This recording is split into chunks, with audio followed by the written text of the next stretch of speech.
तरफ वापस जा रही हूँ और मैंने सोचा कि आज आपको मंगला डैम का भी साथ साथ व्यू करवाया जाए।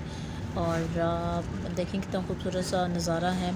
अभी बादल भी हैं और सामने जो पहाड़ नज़र आ रहे हैं वो भी माशाल्लाह से बड़ा खूबसूरत व्यू है यहाँ से जो कि नज़र आता है। और मौसम बहुत अच्छा है, धूप भी है, बादल भी हैं, मिक्स अप सा वेदर है। और मंगला डैम का जो पानी है वो काफ़ी हद तक जो है वो कम है इस वक्त। और ये खूबसूरत सा नज़ारा आप लोग देख रहे हैं। अभी बस कुछ ही देर में घर पहुंच जाऊंगी और फिर घर जाके देखते हैं कि आज की अफ्तारी में हमारी क्या रूटीन होने वाली है। अस्सलाम वालेकुम जी, कैसे हैं आप सब? उम्मीद है कि आप सब लोग बिल्कुल ठीक होंगे और बिल्कुल खैरियत से होंगे। एक और नई वीडियो लेकर आपकी खिदमत में एक मरतबा फिर से मैं हाज़िर हो चुकी हूँ। और आज 8वां रोज़ा है। आज की अफ्तारी की जो हमारी रूटीन होगी वो मैं अभी आपको दिखाने वाली हूँ। तो आज की अफ्तारी में घर में मैं कुछ और ख़ास तो नहीं बना रही, लेकिन फ्रूट चाट मस्ट है।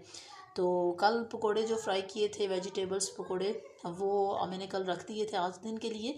और कुछ चीज़ें जो हैं वो हम रेडीमेड बाज़ार से लाएंगे। तो बाज़ार से क्या आएगा वो भी आपको मैं ज़रूर दिखाऊंगी। लेकिन ये फ्रूट है जी जिनसे अभी मैंने बनानी है फ्रूट चाट। तो ये आप लोग देख सकते हैं जी, हमारे पास मौजूद हैं खजूरें, अमरूद, स्ट्रॉबेरी, केले और किन्नू।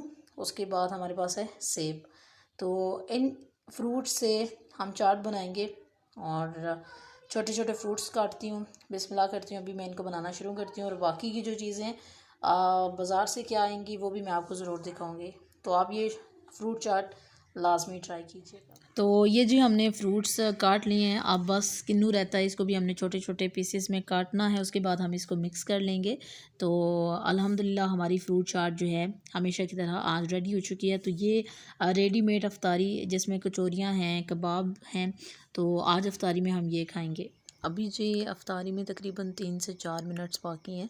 और अफ्तार के लिए हमारा जो दस्तरख़ान है वो सज चुका है। और कुछ पकोड़े जो हैं वो कल के मैंने रख दिए थे, तो आज पकोड़े बनाने की ज़रूरत पेश नहीं है, बाकी चीज़ें रेडीमेड ही इस्तेमाल की हैं। होप्स हो कि आपको वीडियो अच्छी लगी होगी। अपना बहुत सारा ख्याल रखिएगा। अल्लाह हाफिज़।